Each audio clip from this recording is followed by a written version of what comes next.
ഉണ്ടായ പുളി തന്നെ ഇന്നലെ പറിച്ചു വെച്ചോണ്ടാന്ന് തോന്നുന്നു ചെറിയൊരു നിറം മാറ്റമുണ്ട്. ഇത് നെല്ലിപ്പുളി എന്നാ ഞങ്ങൾ പറയുന്നത്, വേറെ പേരുണ്ടോ എന്ന് എനിക്കറിയത്തില്ല. ഒരു ബൗളിലോട്ട് ഈ നെല്ലിപ്പുളി എല്ലാം ഇട്ട് കൊടുക്കണം. ഈ നെല്ലിപ്പുളി നിങ്ങൾ കഴുകിയിട്ട് വെള്ളമെല്ലാം തോർന്നതിന് ശേഷം ഒരു തുണി കൊണ്ടോ വെള്ളം തുടച്ചിട്ട് വേണം എടുക്കാൻ. ഇതിൽ വെള്ളമായി ഒട്ടും കാണരുത്. ഇതിലോട്ട് കുറച്ച് ഉപ്പിട്ട് കൊടുക്കണം.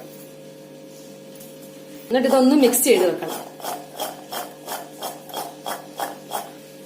ഇതൊരു 2 മണിക്കൂർ വെച്ചേക്കണം. ഇങ്ങനെ 2 മണിക്കൂർ ആകുമ്പോൾ ഉപ്പെല്ലാം കുറച്ചൊന്ന് പിടിച്ചിട്ട് ഇതിൽ നിന്ന് ഇങ്ങനെ വെള്ളം ഊറി വരും, ഉപ്പ് വെള്ളം. അത് കഴിഞ്ഞിട്ട് നമുക്ക് അച്ചാർ തയ്യാറാക്കാം. ഇതിപ്പോ കണ്ടോ, ഉപ്പ് വെള്ളം എല്ലാം ഇറങ്ങിയിട്ടുണ്ട്. ഞാനിതിപ്പോ 2-3 മണിക്കൂർ വെച്ചായിരുന്നു. 2 കുറച്ച് നേരം കൂടെ ആയാലും കുഴപ്പമില്ല. ഇനി നമുക്ക് ഇതിൽ ഈ നെല്ലിപ്പുളി മാത്രം എടുത്ത് മാറ്റണം. ഈ ഉപ്പുവെള്ളം വേണം നമുക്ക്.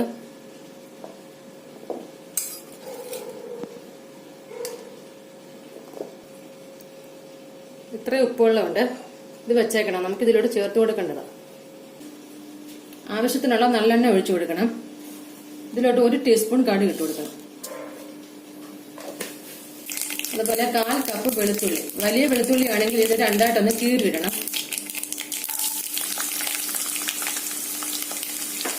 കുറച്ച് കറിവേപ്പില. ഇതൊക്കെ മീഡിയത്തിൽ വെച്ചാൽ മതി. വെളുത്തുള്ളി കുറച്ചൊന്ന് വഴകട്ടെ.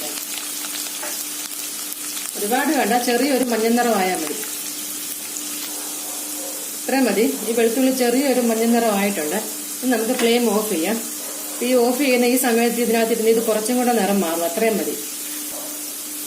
ചെറിയൊരു ഗോൾഡൻ കളർ ആയേക്കും. ഇത്രയും മതി. ഇനി നമുക്ക് ഇതിലോട്ട് പൊടികൾ ചേർത്ത് കൊടുക്കണം. ഇപ്പോഴേ നമ്മൾ ചേർത്ത് കൊടുത്താൽ അത് കരിഞ്ഞു പോകും. അതുകൊണ്ട് ഞാൻ എപ്പോഴും പറയുന്ന പോലെ തന്നെ എല്ലാ അച്ചാറിനും ഇങ്ങനെ തന്നെ ഞാൻ ചെയ്യുന്നത്. അപ്പൊ ഇതൊന്ന് കുറച്ച് നാറ് കഴിഞ്ഞിട്ട് നമുക്ക് ഇതിലോട്ട് പൊടികൾ ചേർത്ത് കൊടുക്കാം.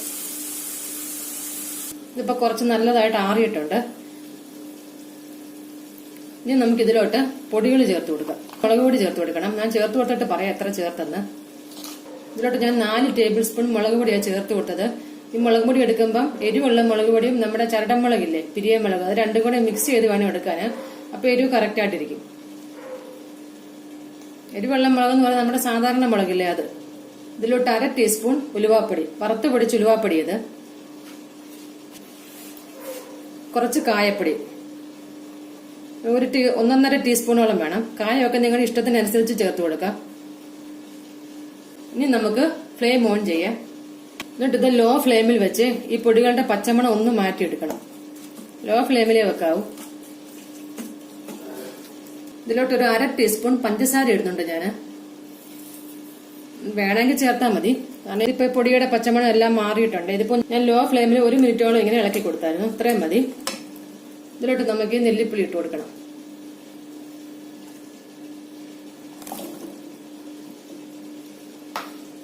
തീ കുറച്ച് തന്നെ ഇരുന്നോട്ടെ. ഇതുപോലെ കുറച്ച് ഉപ്പും കൂടി ഇട്ട് കൊടുക്കണം. ഇതിലോട്ട് ഞാൻ വിനാഗിരി ഒന്നും ഒഴിക്കുന്നില്ല. കാരണം ഈ നെല്ലിപ്പുളിക്ക് നല്ല പുളിയുണ്ട്.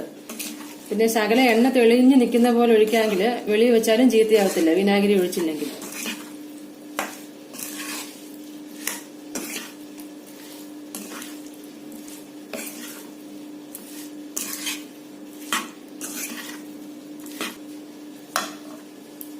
ഇനി നമുക്ക് ഇതിലോട്ട് ഈ ഉപ്പുവെള്ളം ഇല്ലേ, അതും കൂടെ കുറച്ച് ഒഴിച്ചു കൊടുക്കണം.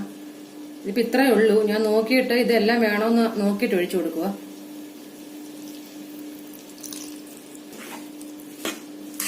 ഇത് മിക്സ് ചെയ്ത് കൊടുക്കണം.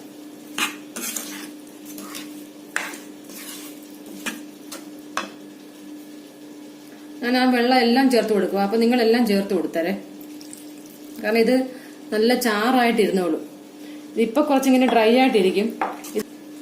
ഇനി നമുക്ക് ഫ്ലെയിം ഓഫ് ചെയ്യാം. ഇതിപ്പോ ഞാൻ ലോ ഫ്ലെയിമിൽ ഒരു 2 മിനിറ്റോളം ഇളക്കി കൊടുത്തായിരുന്നു. ഇങ്ങനെ ഇത്രയും മതി. അപ്പൊ നെല്ലിപ്പുളി അച്ചാർ റെഡി ആയിട്ടുണ്ട്. ഇത് ആറി കഴിഞ്ഞിട്ട് ഒരു ഗ്ലാസ് ബോട്ടിൽ ഇട്ട് വെച്ചാൽ മതി. ഇപ്പൊ 1-2 ദിവസം കഴിഞ്ഞ് നോക്കുമ്പോ ഇങ്ങനെ ആയിരിക്കത്തില്ല ചാറ്. നല്ല ചാറായിരിക്കും. നല്ല കുറുകിയുള്ള നല്ല ചാറ്, പുളിയൊക്കെ അതിലിറങ്ങി നല്ല ടേസ്റ്റ് ആയി അച്ചാറിന്. അപ്പൊ നിങ്ങളുടെ വീട്ടിലുണ്ടെങ്കിലല്ലേ എവിടുന്നെങ്കിലും കിട്ടാൻ ചാൻസ് ഉണ്ടെങ്കിൽ ഇതൊന്ന് നെല്ലിപ്പുളി വെച്ച് അച്ചാറിട്ട് നോക്കണം. പിന്നെ ഈ നെല്ലിപ്പുളി ഞാൻ എടുത്തത് ഒരു 4 കപ്പ് ഉണ്ടായിരുന്നു. നമ്മളിങ്ങനെ 2 കൈ ചേർത്ത് എടുക്കുമ്പം ഒരു 4 കൈ ഉണ്ടായിരുന്നു. അത്രയും നെല്ലിപ്പുളിയാണ് ഞാൻ എടുത്തത്. വീഡിയോ ഇഷ്ടമായെങ്കിൽ ലൈക്ക് ചെയ്യണം, സബ്സ്ക്രൈബ് ചെയ്യണം, അതുപോലെ ഷെയർ ചെയ്യാനും മറക്കരുത്. നിങ്ങളുടെ കമന്റ്സ് ഒക്കെ അറിയിക്കണം. താങ്ക്